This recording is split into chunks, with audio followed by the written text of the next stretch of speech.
Hello, my friends. Today, Russian activity is alarmingly high all along the front line. They continue to push forward at high speed, capturing new settlements.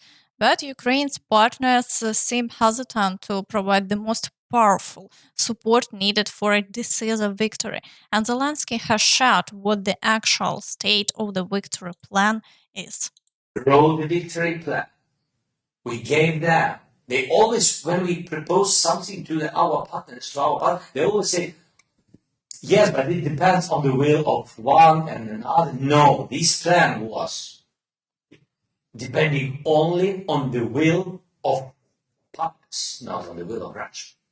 Only on the will of partners. They had to accept this plan. And a lot of countries began to accept it. And a lot of countries began to tell us, a little bit pressure on us, they said, from some leaders. Yes, because you want too much. Too much for what? We want to live. Is it too much? Just to live. Let me know your thoughts in the comments. Now let's turn to the complex situation along the front line. We'll start with the Pokrovsk direction. The situation is so challenging that it's now reported that parts of the city may be blocked off to set up defenses. It's clear that fighting for the city may start soon, so preparations are underway, though it's still too early to know how thorough this will be. For now, these are only statements, but Russian advances continue toward Myrolюбівка, the village of Promень, Lysivka, and battles have been recorded near Krasny Yar and Krutый Yar. So far, Russian forces haven't made gains on this part of the front in the past 24 hours. However, the situation to the south continues to worsen daily. Despite claims from Ukrainian forces about losing control over the village of Vyshneve, the general staff still reports that fighting is ongoing.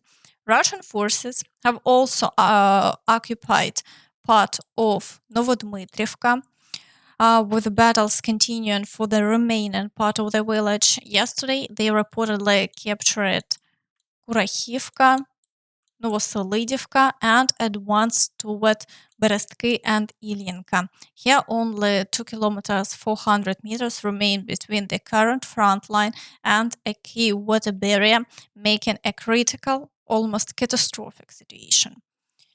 In the Kurakhove direction, Russian forces continue pushing from Maximilianivka toward the outskirts of Kurakhove, but they have yet to secure any lasting positions. They are also advancing toward the village of Dalne, but Ukrainian forces are actively countering their movement on open fields, keeping the situation here steady for now. However, the outlook near Katerynivka has deteriorated significantly.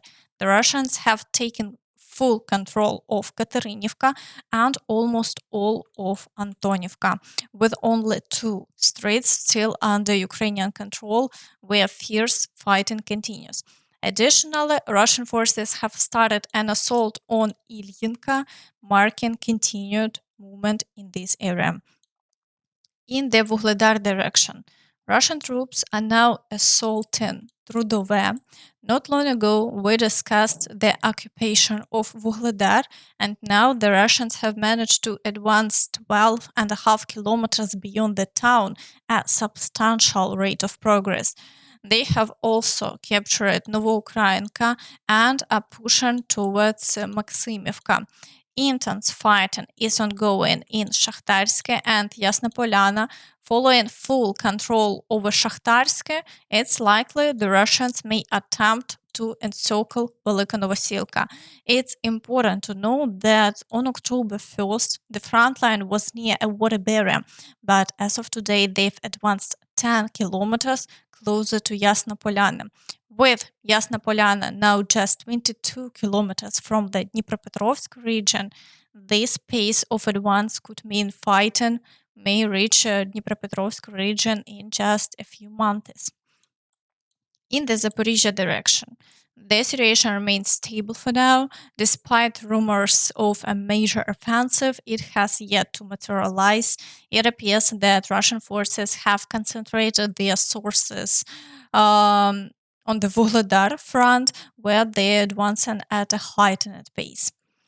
In the Kherson direction, shelling continues along the right bank, along with attacks on the islands. However, Ukrainian forces maintain control here with no significant changes reported. In the Toretsk direction, Russian forces continue their assaults on the city with ongoing battles near Shcherbynivka. However, no new Russian gains have been reported in the past day, as Ukrainian forces have effectively managed to hold their advance. In the Chasiv Yar direction, the Russians persist in their attacks on Stupochka, accompanied by shelling in the frontline areas. Despite the heavy fighting, there have been no significant changes over the past day. In the Siversk direction, Russian forces are intensifying their efforts to break through toward Siversk, attempting to advance from all sides. Assaults are ongoing near Serebryanka, Bilogorivka, Verkhnyokamensky, Zvanivka, and even across the fields near Ivanodarivka. Additionally, the volume of shelling has increased. However, despite the heavy fighting, the front line remains unchanged over the past day. In the Kreminna direction, the Russians are assaulting Novolyubivka, Terny, Yampolivka, and attempting to expand their control around Torske. And nevertheless, no new changes to the front line have been reported in the past 24 hours. Ukrainian forces are holding strong and maintaining their positions without retreating across a water barrier. In the Borova direction, Russian forces continue their assault on Lozova, though Ukrainian defenses are holding steady without any changes on this front. South of this area, activity has increased, with Russian troops attempting breakthroughs toward Chernyshina and launching assaults on Druzhelyubivka, Grekivka, and Novomykhailivka. However, despite the challenging situation, no shifts in control have been reported here either. In the Kupiansk direction, the Russians remain highly active, aiming to advance directly toward Kupiansk. Assaults are ongoing near Holubivka, with breakthroughs attempted around Sinkivka, Pishane, and Novosynove. Further south, heavy fighting continues for Kolesnikivka, with attacks reported on Zagryzove and attempted advances towards Boguslavka. The Ukrainian side has yet to confirm the loss of Kruhlякivka, so we await updates on that location. In the Kharkiv direction, Russian forces continue to strike the city, causing partial power outages and hitting a residential building in their latest assault. Additionally, they have launched attacks on the outskirts on the village of Liptsi. Although they have yet to make any progress, the assaults are ongoing, indicating a likely intention to push closer to Kharkiv. Currently, the distance from the front line to the city's outskirts remains at 15.5 kilometers. Battles for Vovchansk also continue, as well as shelling of the frontline areas, but no significant changes on this front have been reported over the past day.